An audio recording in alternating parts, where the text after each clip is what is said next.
Boa tarde a todos, bem-vindos a mais um Mac Inside. Ficamos um tempinho aí sem aparecer aqui, eu confesso que já estava com saudade desse momento, dessas nossas tardes, onde a gente tem compartilhado conteúdo, onde temos debatido assuntos muito interessantes, mas estamos aqui de volta. Como de costume, vou pedir para quem está conectado, quem está aí online, já deixar um oi no chat para depois a gente dar aquela conferida. Se quiser se apresentar, já fazer aquele networking, esse é o momento. A gente adora quando vocês interagem, quando vocês comentam. Então fiquem à vontade, até avisa como que está a nossa transmissão, a nossa imagem. E fiquem à vontade, esse espaço aqui é para vocês. Meu nome é Lívia Albuquerque e esse é o Mac Inside. Como vocês sabem, esse é um espaço que foi pensado e que foi criado para compartilhar conteúdo de maneira acessível, gratuita e principalmente conteúdo relevante.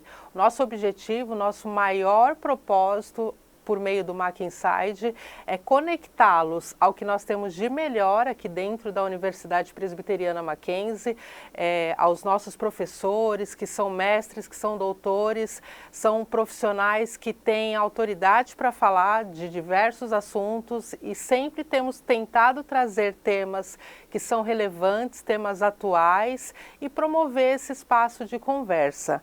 Então, hoje nós vamos falar sobre tendências da computação para 2025 e impactos nos planos de transformação digital nas organizações. Então, nessa live, nós discutiremos o relatório do Gartner de outubro de 2024 sobre as tendências da computação em 2025 e os impactos em projetos de transformação digital nas organizações. Quem vai trazer esse tema para nós é o professor Fábio Lopes. Então, fiquem conosco até o final. Se tiverem alguma dúvida sobre o tema, deixem no chat que, como de costume, as dúvidas serão respondidas ao final. Muito obrigada. É com você, professor. Boa tarde a todos, um prazer ter vocês aqui conosco nessa sala e discutir assuntos muito interessantes que estão ligados à área de tecnologia, que é um tema que eu gosto muito e que a gente debate, discute, estuda muito nos nossos afazeres aqui na Universidade Presbiteriana Mackenzie, né? Eu sou professor do programa de computação aplicada da Faculdade de Computação Informática, trabalho com a área de Analytics e também sou coordenador do curso de Ciência de Dados, né, na nossa graduação online, digital, né? Transformação digital é um tema que parece antigo, né? A gente já se ouve falar em transformação digital há muito tempo, mas o quanto isso tem andado de fato nas nossas vidas? E eu vou fazer então trazer um pouco a temática da transformação digital e vou comentar à luz do relatório do Gartner, que saiu agora em outubro, falando das tendências para 2025, tendências tecnológicas para 2025. Vamos lá, como é que eu começo essa conversa? Começo perguntando para você, se acabou o almoço agora há pouco, tomou seu cafezinho?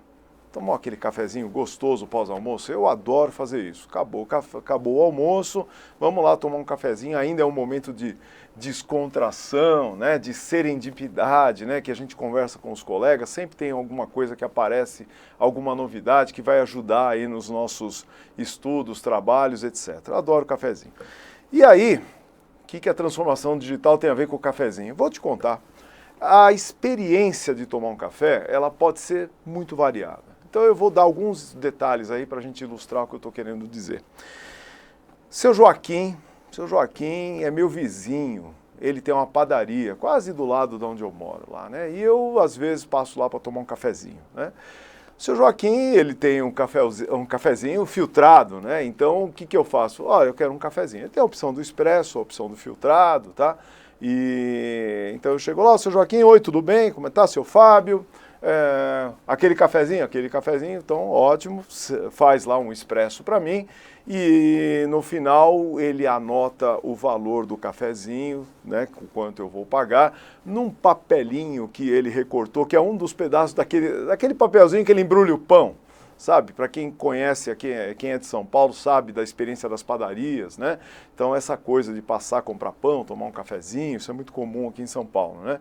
Então eu tomo o meu cafezinho e ele me dá um quadradinho lá que ele anotou, um valor, o valor do café, eu vou no caixa com aquele papelzinho e faço o meu pagamento. Essa é a minha experiência de usuário dentro de uma padaria.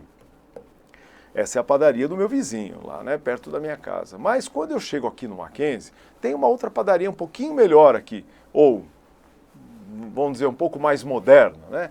Então, o que acontece? Quando eu entro nesta padaria, eu já recebo uma fichinha que tem um código de barra. Eu vou ao balcão, me direciono ao balcão, a pessoa já talvez nem me conheça tanto, né, tanta gente rodando nessa padaria, mas eu peço o meu expresso, a mesma coisa, e ele, por favor, número da ficha. Número da ficha, ele pega lá, ou ele tem um leitor, né, de código de barra, e ele anota o valor do café naquela ficha, e eu posso fazer várias outras compras na padaria, é um procedimento meio conhecido de muita gente. E aí vou ao caixa, apresento a minha fichinha no final, e lá aparece a conta final de tudo que eu consumi na padaria, que poderia ter sido somente o cafezinho. Muito bem, essa experiência ela já tem alguns elementos computacionais envolvidos, né? Então eu tenho o código de barras, eu tenho um sistema onde ele fala para mim que ele aponta que é um cafezinho expresso, né, e não coloca o valor, né, o cafezinho expresso já tem um preço tabelado naquele sistema e eu vou ao caixa, o caixa vai fazer lá os pagamentos, né, ou vai apresentar a conta para mim, eu posso usar cartão, etc. Enfim, eu já tenho uma experiência tecnológica um pouco mais completa, vamos dizer assim, né, mas é o mesmo café. Talvez de uma marca diferente, né? Mas enfim, é uma experiência diferente para a mesma situação. Eu fico imaginando num futuro talvez próximo aqui, eu digo próximo porque as tecnologias já existem, tá? É uma questão de como é que a padaria poderia ser inserida no século XXI. Será que eu vou... será que ele me reconhece na entrada? Eu poderia ter uma câmera que faz um reconhecimento facial. Ele associa, né, o sistema da padaria, pode fazer uma associação, sabe que o Fábio, habitualmente naquele horário, vai tomar um café e eu vou para um totem, como alguns lugares já têm, né, um totem onde eu posso escolher as coisas que eu quero consumir na padaria, ou poderia aparecer, por exemplo, um humano sintético, conversando comigo, oi Fábio, tudo bem? Como é que você passou de ontem para hoje? Eu sei, você quer tomar aquele seu cafezinho expresso que você está acostumado. Ele bate um papo comigo, o totem, né? Um humano sintético, digital, conversando em linguagem natural, e eu até poderia falar para ele assim, não, olha, eu estou interessado hoje num café 100% arábica, mas eu não quero o expresso, talvez eu quero o americano, ou eu quero uma variação, existem milhares de variações de café, eu posso conversar com o totem e chegar na melhor conclusão. Ele falou, pois não, espere 2 minutos, pode encostar no balcão que alguém estará servindo para você. Enfim, eu estou olhando para uma padaria do futuro, isso não é tão futuro, porque um humano sintético já existe, a experiência de conversar em linguagem natural já existe, estamos aí com os LLMs, conversando já desde 2022, né? Alguns dizem a inteligência artificial acordou, né, em 2022. Ou seja, o que eu não tenho talvez seja o dinheiro da padaria para comprar um sistema dessa natureza, onde eu possa incrementar as minhas vendas. Mas eu, Fábio, que gosto de tecnologia, sou uma pessoa muito focada em tecnologia, gostaria muito de viver uma experiência desse tipo. Existem algumas lanchonetes que já oferecem o totem, você vai lá e escolhe os produtos, mas ainda não é essa experiência com inteligência artificial mais conectada, mais avançada e que guarda uma história, que me reconhece, que sabe quais são os meus hábitos. Ele poderia falar assim, por exemplo, que de segunda, quarta e sexta eu tomo um cafezinho filtrado, de terça e quinta eu tomo um expresso.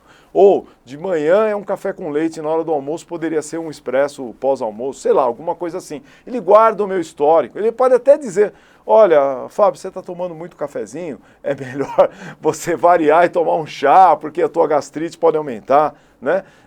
Ele pode até fazer alguma coisa desse tipo. Enfim. Mas será que a padaria vai querer um negócio desse? Então, nós estamos falando de 3 situações, né? O seu Joaquim com o papelzinho, o que existe hoje aqui com código de barras e uma coisa mais avançada. Vamos para outro cenário, no mesmo tipo de analogia, tá? Então, cheguei no hospital com uma dor no peito, não sei muito bem o que é, quero verificar isso, tá? É um hospital convencional, o que vai acontecer? Nós vamos passar por uma triagem, né? Vamos fazer uma anamnese, né? Então, alguém vem lá, tira a minha pressão, pergunta meu peso, vê a pulsação, como é que está, a oxigenação do sangue, enfim, faz algumas medições, anota num documento e fala, boto uma fichinha no braço e fala, eu vou te encaminhar para um clínico que vai fazer um segundo contato, né? O primeiro já seria esse da triagem, né? E aí segue. Esse é um hospital convencional. Mas eu posso ir para um segundo tipo de hospital que, no momento que eu chego lá, o hospital já me identifica, já sabe quem é o Fábio. Por algum sistema ou por alguma vez que eu já fui lá, eu apresentei minha carteirinha do convênio, sei lá, ele já sabe quem é o Fábio. Quem é o Fábio, ele já levanta um histórico de prontuário do Fábio, os equipamentos de triagem já são conectados a um sistema, então não é alguém que anota a ficha, eu coloco o aparelhinho para medir a oxigenação do sangue, ele já atualiza um prontuário eletrônico, isso já tudo cai num tablet de um médico que vai me atender e fala, seu Fábio, o senhor é frequente aqui no hospital, sempre tem pressão alta, né? Vamos dar uma olhadinha no seu coração, talvez vamos botar um aparelhinho para medir, para verificar o que está acontecendo com o senhor, que parece que o negócio está piorando. Tá? Esse seria já um segundo momento, com algum cenário de tecnologia, já integrando soluções que são soluções ligadas a sensores, né, ligadas à internet das coisas, para fazer leituras biométricas, tá? Então, temperatura, oxigenação do sangue, pulsação cardíaca, etc, etc. Mas tudo já conectado a um sistema que vai alimentar um prontuário eletrônico. Então, cada vez que eu chego lá, esses dados todos são carregados, né? E, obviamente, considerando o meu histórico de paciente e mais o que está sendo medido naquele momento, eu já posso ter até um diagnóstico prévio do que pode estar acontecendo comigo, porque existem sistemas que vão, baseados em regras, né, que vão olhar casos similares, vão rodar algum modelo, como uma rede neural, por exemplo, e vai me enquadrar num grupo de pacientes que tem um determinado diagnóstico. Isso já cai para o médico, obviamente que o médico não toma decisão em cima do sistema, existe todo um critério para essa história, o médico vai ter a opinião dele, mas ele está subsidiado por sistemas que vão dar apoio ao procedimento de diagnóstico. É um segundo caso. Mas vamos para um terceiro caso. Então eu cheguei no hospital, eu fui reconhecido, eu vou conversar, eu posso ter uma triagem inicial com uma inteligência artificial que poderia conversar comigo, fazer perguntas, antecipar algumas conversas, dependendo da minha resposta, endereçar ou direcionar a minha conversa para entender o que está acontecendo comigo, um atendimento rápido, né, nessa história, e eu poderia ganhar algum tempo nessa história e ter já um diagnóstico um pouco mais próximo da realidade, utilizando os elementos de tecnologia que nós temos hoje. Tá? Esse hospital, ele não existe, obviamente, tá? É aquele hospital do desenho dos Jetsons ou qualquer filme do futuro. Jetsons talvez muitos nem conheçam. Aqui era um desenho animado da Hanna-Barbera, né? E aí era aquela coisa futurística, ou ainda quem gostava de assistir Jornada nas Estrelas, que existia um equipamentinho lá que o médico apontava o paciente e já falava, esse aqui já dava todo o resultado, né? Então a tecnologia tem evoluído para fazer diagnósticos mais precisos, né? E a computação tem colaborado muito com isso. E aí a nossa experiência hospitalar seria talvez uma experiência melhor. Por falar em experiência, né? Normalmente esta conversa me leva a pensar o quê? Por que eu vou trabalhar com a tecnologia? Por que eu vou incentivar a fazer esse monte de coisa? Para melhorar a minha vida, para melhorar a sua vida, para melhorar a vida do ser humano na sociedade. A gente trabalha com tecnologia com esta finalidade, de a gente viver melhor, de a gente ter qualidade de vida. Então, os elementos que a gente traz aqui vão nesse sentido. Quando eu trabalho com tecnologia, ou quando eu desenvolvo tecnologia, eu quero melhorar a qualidade de vida. Pense em qualquer coisa que você tem tecnológica na sua vida. Qualquer coisa. Desde o teu relógio digital, o seu celular, as coisas que você faz, computador, tablet, os sistemas que você interage, tudo tem a finalidade de melhorar a tua vida, melhorar aspectos da tua vida. Muito bem. Tá, e a transformação digital e o Gartner, né? Vamos lá. Então, o que acontece? Eu estou ilustrando para vocês, com a experiência do cafezinho, com a experiência do hospital, 3 situações. Uma situação ainda do século passado, tá? Onde eu tenho papelzinho para anotar, onde eu não tenho recursos computacionais que me auxiliam. Uma experiência que já está no século XXI, onde eu tenho a computação, a tecnologia, a inteligência artificial, os sistemas de IA generativa, que é o que está acontecendo hoje, tá? Que pode estar implementado nas diversas facetas da nossa vida. E eu desenhei um terceiro cenário, que é um cenário um pouco mais futurista, mas não tão distante, onde eu poderia olhar, apontar, pensar, né? Então eu sou uma empresa, eu quero chegar lá, eu quero ter esse tipo de experiência de usuário no meu contexto, porque eu vou melhorar a vida dele, eu vou poder prover serviços mais adequados, mais interessantes, ou que agregue valor para aquele consumidor daquele serviço. Então são 3 cenários aí. Muito bem. A empresa que você trabalha, ou a empresa que você pretende trabalhar, ou a empresa que presta serviço para você de algum tipo, pode ser um banco, pode ser uma agência de turismo, pode ser, enfim, o que você imaginar. Em qual dessas 3 situações que eu coloquei para você, em qual dessas 3 ele está neste momento, né?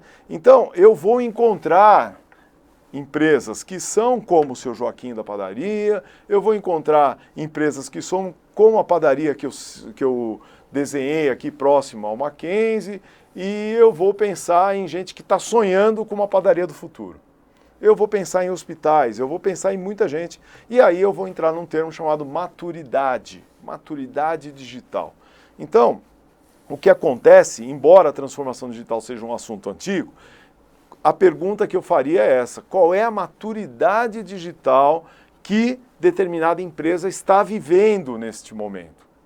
Então, eu posso ser uma empresa com tecnologia de ponta, eu posso ser um nativo digital, eu posso ser uma empresa que já nasceu numa situação de nuvem, tá? Então a gente tem nuvem, tudo que a gente fala em nuvem, em computação em nuvem, de 2005, né? A Amazon começa a operar nessa época, 2005 para cá. Perceba que o largo de tempo não é tanto, né? Nós estamos falando de pouco tempo aqui, tá? Mas muitas empresas já nasceram com essas facilidades. E tem outras empresas que são seculares. O lugar que eu trabalho, não vou citar o nome, tá? Ele é uma empresa secular, né? Que trabalhou em outros formatos e vem se adaptando na transformação digital e vem ganhando maturidade digital, como todas as empresas. Então eu tenho empresas num nível mais básico, que ainda não tem, ou tem alguns recursos ainda muito triviais. Tem empresas que já estão mais com tecnologias de ponta, tá? Até porque foram constituídas neste momento já com as tecnologias existentes. São empresas que criam a própria tecnologia. Vou citar o caso do Uber, por exemplo, né? Para citar um exemplo, para não ficar no espaço. E tem empresas que ainda são startups, que estão pensando no que fazer e que vão criar uma tecnologia nova e talvez sejam compradas por outras, enfim. O mercado tem toda uma dinâmica para acontecer. Então esse é o grande ponto, né? Qual é a maturidade digital, né? E como eu, como agente de tecnologia, então eu sou um profissional de tecnologia, eu posso fazer um curso de ciência da computação, eu posso fazer um curso de sistemas de informação, pensando aí nos bacharelados, eu posso fazer um curso tecnológico de análise e desenvolvimento de sistemas, ou de ciência de dados, né, nos cursos tecnológicos. Eu já sou formado em alguma coisa, eu vou lá para pós-graduação, tem cursos de lato sensu, ligados à tecnologia, ou mesmo o mestrado onde eu atuo, né, de computação aplicada. Tem várias opções de formação, mas eu construo esta minha formação para quê? Para atuar em processos de transformação digital que estão aí nas empresas. Diversas empresas nesse país que precisam transformar-se digitalmente. Esse é o grande ponto. Muito bem, um lado é o aspecto da formação, como eu disse para vocês, e o outro lado é, então, mas para onde o mundo está indo? Quais são as tecnologias que estão aí, que vão impactar as empresas? Aí um dos aspectos que a gente pode olhar é o relatório do Gartner. Convido você, tem muitas partes desse relatório são públicas, procurar aí Gartner, Tendências Tecnológicas 2025, é um relatório anual, todo ano eles lançam, e é interessante observar algumas. Eu não vou comentar as 10 principais, vou comentar algumas para ilustrar um pouco também as coisas que eu estou falando aqui, tá? Então, por exemplo, uma delas são os agentes de inteligência artificial. Caramba, o que é um agente? Um agente é alguém que pode ser inserido em um processo de trabalho e pode tomar decisões no meio desse processo. Espera aí, tomar decisão é isso que você está pensando mesmo. Ele olha um conjunto de variáveis e ele decide se vai acontecer do jeito A ou do jeito B. Ele toma uma decisão que pode ser um sim ou não, pode ser uma nota de 0 a 10, pode ser, enfim, um semáforo, né, vermelho, verde, amarelo, né, atenção, tudo bem, ou alerta vermelho, enfim. Ele pode ajudar a gente a tomar decisão. Então, é como se eu tirasse alguém humano deste trabalho, aí vem a crueldade, né, mas você vai tirar emprego das pessoas. Gente, isso já vem acontecendo desde que o mundo é mundo. As pessoas precisam evoluir também. Então, você tem a tecnologia evoluindo e você também tem as pessoas evoluindo. A gente chama isso de abordagem sociotécnica. Tá? Então, esse é um aspecto muito importante para quem estuda os sistemas de informação. A sociedade evolui, mas o ser humano na sociedade evolui e a tecnologia evolui. Mas elas precisam trabalhar em sinergia. É simples assim. Então, se você não evoluir, você vai ficando para trás. E a gente poderia citar vários exemplos aqui, mas não é o caso nesse momento. Então, o agente de IA é isso. Eu vou criar um software capaz de decidir alguma coisa dentro de um processo. Essa é uma tendência. O Gartner está apontando isso para 2025. Tá? Outra tendência tem a ver com a computação espacial, que lá na concepção do Gartner não tem nada a ver com ciência dos foguetes, tá? Rocket science. Não, nós estamos falando do quê? Da espacialização, de você trabalhar o espaço como uma variável importante na tomada de decisão. E aí nós estamos falando das tecnologias de geoprocessamento, ou onde você espacializa conjuntos de dados e observa do ponto de vista da geografia. Então isso é uma tendência que está colocada aí, e isso está expresso nos gêmeos digitais. Então eu posso construir gêmeos digitais, ou o que chama Digital Twin, tá? Que são simulações do mundo real. Então eu posso fazer isso para a indústria, né? A manufatura já usa gêmeo digital há muito tempo, mas eu também posso usar isso para cidades, né? Que é uma área de objeto de estudo nossa aqui. Então eu faço um modelo da cidade e continuo trabalhando, coloco as variáveis lá e vou estudar dinâmicas. Por exemplo, onde são os pontos mais vulneráveis da cidade, onde tem mais problemas de acidente ou de furto, ou alguma coisa do tipo, fluxo de pessoas, tá? Então tem várias aplicações aí que o aspecto espacial, da espacialidade, ela vem sendo explorada, tá?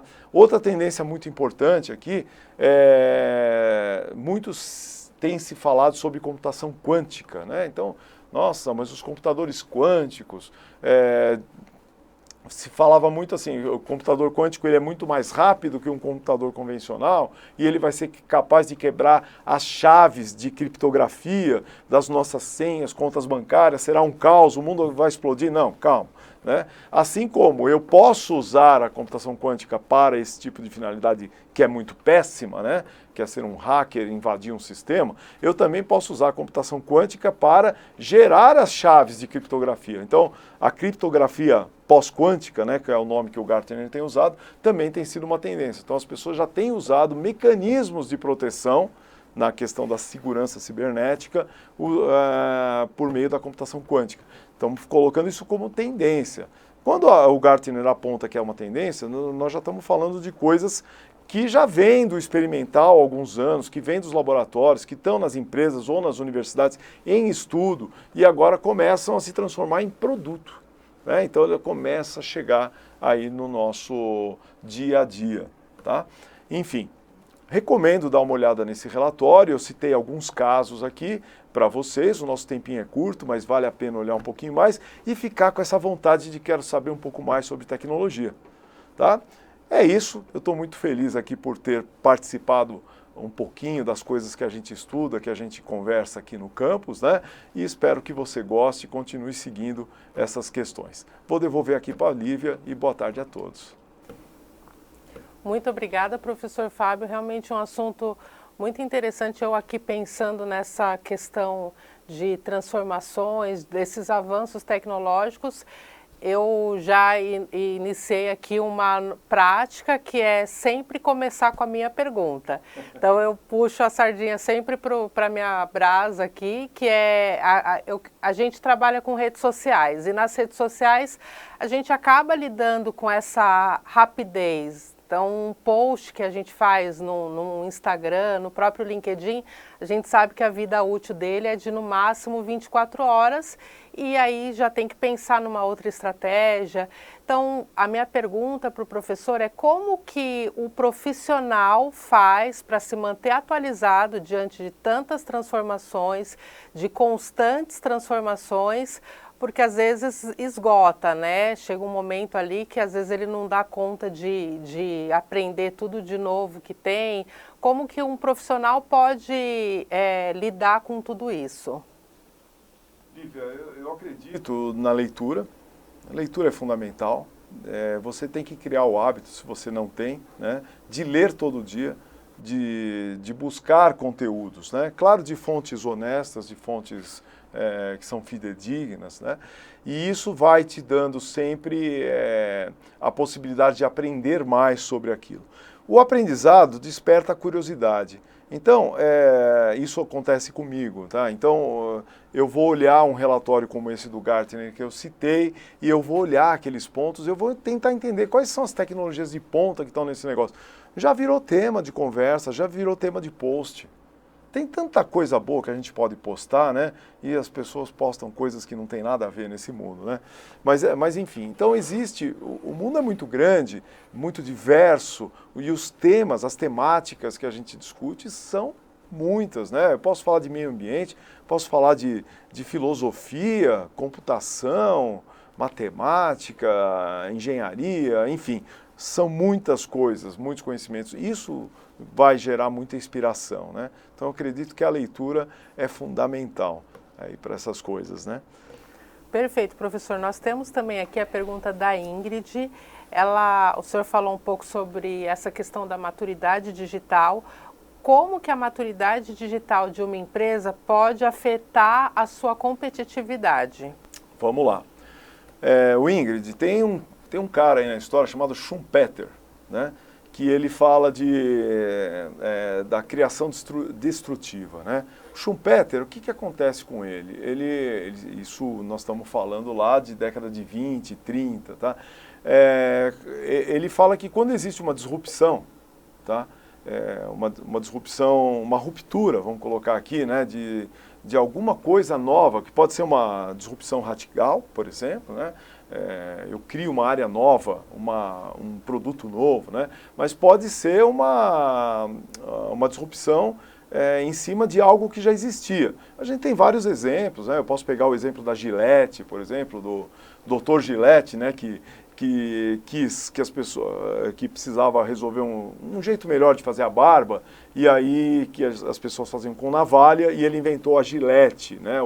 A Gillette como a gente conhece hoje, que coloca no aparelhinho, e enfim, quer dizer, como a gente conhece hoje já é uma inovação em cima da inovação dele, né? Porque hoje você compra a Gillette descartável, né? Enfim, então você tem essa evolução. O que aconteceu com o produtor de navalha? produtor de navalha, ele vai ter que procurar outro emprego, né? Então, essa maturidade digital, ela precisa ser acompanhada nas empresas. Então, eu dei o exemplo da evolução da Gillette. Então, eu criei primeiro um aparelho onde eu desmontava ele e colocava a Gillette, talvez vocês não lembrem disso, e aí eu usava aquela Gillette algumas vezes e depois eu tinha que trocar, descartava a Gillette e colocava outra. E aí a empresa evoluiu para o quê? Para um equipamentozinho que é uma Gillette descartável. O aparelhinho que você compra inteiro e descarta ele inteiro. E ainda existe e aí vão para as variações, tem diversas aí, é aquela que você goste mais e tudo mais. A maturidade digital, ela vem na medida que eu vou acompanhando o que está acontecendo no mercado. Eu falei aí dessa abordagem sociotécnica. Então, o que está acontecendo no mercado e onde eu estou? Né? E existe um problema de sustentabilidade, né? Porque se eu fico antigo, se eu fico ultrapassado, se aquelas tecnologias novas serão melhores, porque tem um objetivo de me dar mais qualidade de vida, né, para as pessoas, então ela agrega valor para mim, as pessoas vão deixar de usar o que eu vendo, e aí eu estou perdido. Então eu preciso evoluir na maturidade digital. Eu acho que esse é o grande ponto aí que a gente precisa explorar nos contextos diversos. Ok? Maravilha, professor. Temos aqui mais uma pergunta e eu até vou endossar com um questionamento meu. Algumas semanas nós tivemos aqui o professor falando sobre neurociência e psicologia. E os perigos dessa exposição à internet, à tecnologia, os perigos disso para o cérebro, para o ser humano. E hoje a gente está aqui com o professor Fábio, que é um defensor da área de tecnologia. Então a gente vai propor aqui um embate. Como a gente está caminhando para uma tendência aí de desacelerar, desconectar as pessoas da internet, menos tempo de exposição, tanto às telas quanto a esses recursos digitais. Como que é possível, primeiro, que a gente consiga desconectar, desacelerar e manter a evolução tecnológica? Como equilibrar essas duas frentes, professor? Essa é a minha pergunta. Olha, eu não vou entrar em embate nenhum, porque eu também quero desconectar. Eu acho que a gente é muito ligado mesmo em dispositivos digitais. A gente fica horas, existem pesquisas que mostram isso, que a gente fica horas e horas na frente de telas. A pergunta que eu faria para você é: fazendo o que na frente dessas telas? O que você está fazendo efetivamente? Tá? Então, eu fico algum tempo da minha vida, sim, olhando para telas. Pode ser num tablet, pode ser num celular. Mas eu estou lendo. Eu estou lendo um livro, eu estou lendo alguma coisa que me interessa, um assunto que eu tenho curiosidade. Eu vou ter que trabalhar, eu dependo do computador para trabalhar. Ora, eu sou professor de sala de aula e de lousa, né? Então eu vou usar menos a tecnologia, talvez, para uma aula teórica, mesmo como eu estou falando agora, eu não estou usando tecnologia para falar, né? Mas a gente tem que tomar muito cuidado com isso. O ser humano é capaz de fazer muitas coisas maravilhosas, e que não só ficar vendo rede social, que não só ficar jogando ou fazendo outras coisas dessa natureza, né, ou dessa linha. Acho que tem espaço para tudo, né? Agora, a questão aí da neurociência, veja, eu estou lendo um livro aqui sobre singularidade, né? Então, esse autor, um autor americano, ele fala sobre as tendências de singularidade. Quando a gente fala em singularidade, vem aquela história do Vingador do Futuro, né? A Skynet vão dominar, enfim, tem essas teorias da conspiração, mas existe um grupo de pesquisadores que fala que a computação, a inteligência artificial, deve adquirir consciência aí a partir da década de 30. Fala, caramba, a década de 30?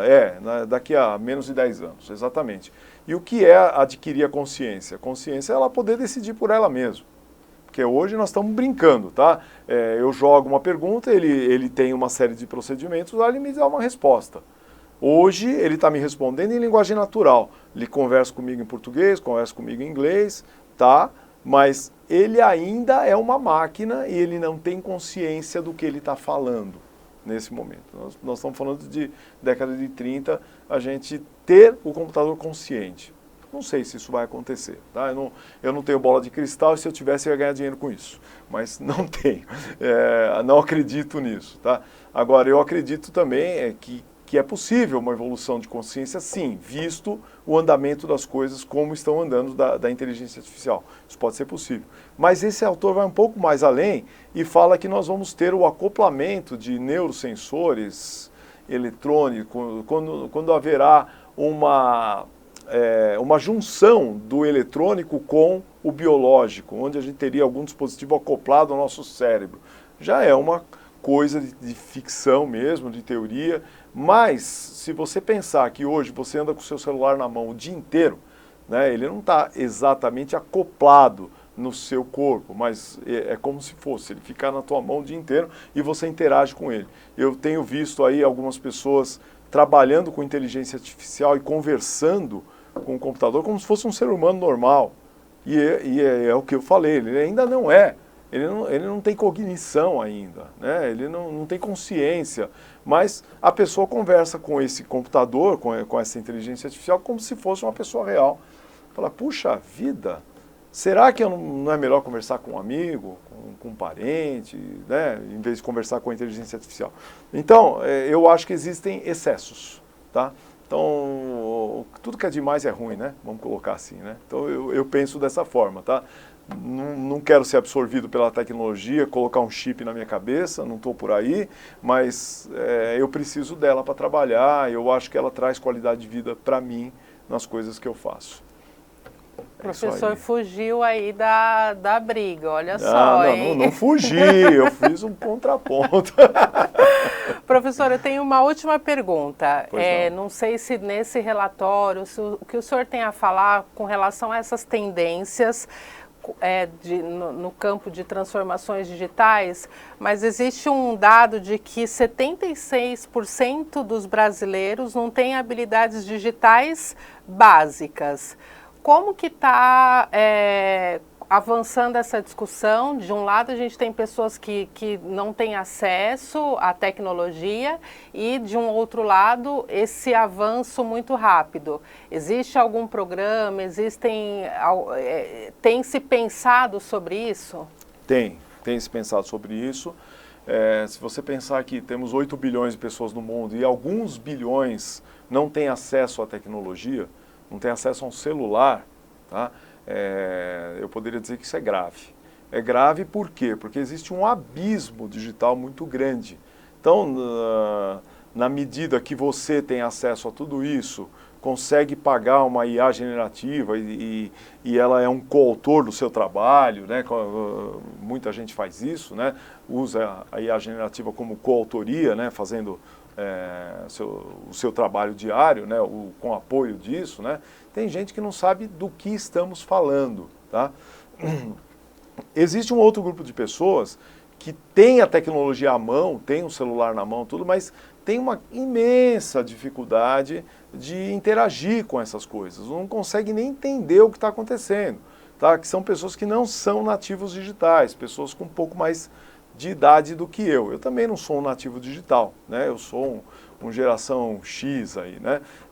Então eu não tinha celular quando eu nasci, não tinha tablet, né? E aí alguém pode perguntar, mas como é que você sobreviveu, né? Pois é, tem várias coisas, né? Não tinha cinto de segurança no carro na época e coisas desse tipo, mas a gente conseguiu sobreviver. Mas é importante a gente olhar esse abismo digital, né? Eu lembro, eu estudei, eu fiz o doutorado na área de saúde pública, né? Embora a minha formação básica seja de computação, eu fiz o doutorado de saúde pública e eu lembro que eu estudei queimadas de cana-de-açúcar e uma coisa que me impactou muito, né, foi porque basicamente a cana-de-açúcar funcionava em função de mão de obra escrava, né? E aí a princesa Isabel assinou a Lei Áurea, né? E, puxa, libertamos os escravos, acabou isso no Brasil, graças a Deus. No dia seguinte eram 900 mil desempregados, né? Então, ninguém pensou nisso, né? Então, como é que faz? Tá? Estou dando um exemplo histórico, mas isso acontece no nosso dia a dia. Como é que as pessoas, como é que você ajuda a trazer isso. Então, a escola, vocês veem que existem movimentos contrários, entrando no embate de novo, né? Alguns países europeus proibindo o celular em sala de aula. Né? Então, por quê? A coisa precisa ser dosada, né? Por um lado é isso. Agora, eu preciso pensar nas pessoas que não têm acesso, porque você está desfavorecendo, né? E é um abismo tecnológico muito grande, muito grande. Isso é um problema sério. Tem a ver com a educação também, por que não? Mas é isso, Lívia. Maravilha, professor. É isso, gente. Eu quero agradecer pelo tempo de vocês, agradecer ao professor Fábio, que se dispôs aqui a estar conosco, e já deixar o convite para o nosso próximo encontro. O tema será no dia 9 de dezembro, o tema será ESG na gestão de projetos inovadores, com a professora Juliana Bertolini. Anota aí, já se inscreve para não perder e muito obrigado pela participação de todos vocês. Boa tarde.